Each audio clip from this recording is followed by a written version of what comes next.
Vidoc, Vidoc, Vidoc. Au fin fond de la Seine-et-Marne, une partie de chasse presque comme les autres. William est le seul garde-chasse SNCF en Île-de-France. Il est chargé de réguler le nombre de sangliers, cerfs et autres blaireaux qui endommagent les voies. Mais sa cible du jour est un autre nuisible.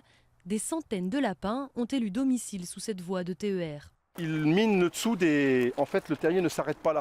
Ils vont jusque sous les voies ou sous les piliers en béton. Un risque, l'affaissement des voies de chemin de fer posées sur un véritable gruyère. Il faut donc éliminer les lapins qui prolifèrent.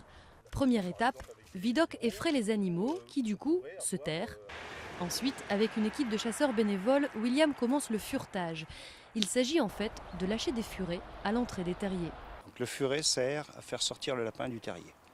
C'est un prédateur, donc il va chasser, il va chercher le furet dans le fond du terrier et il le fait sortir des galeries. Et quand le furet fait bien son boulot, au bout d'une demi-heure d'attente, les hommes ont chassé 2 lapins. En une journée en moyenne, ils abattent 20 bêtes. C'est peu face aux centaines de nuisibles qui se reproduisent sous la voie. Mais William est heureux de recommencer ce combat inégal chaque jour. Quand la journée est finie, à peine finie, on repense tout de suite ce qui s'est passé de la journée. Et puis, ça y est, on voit dans le futur, on programme les jours à venir. On a déjà une petite idée dans quel secteur on va aller. Donc voilà, c'est sans cesse. En tout en France, ils sont 3 comme William à chasser pour la SNCF.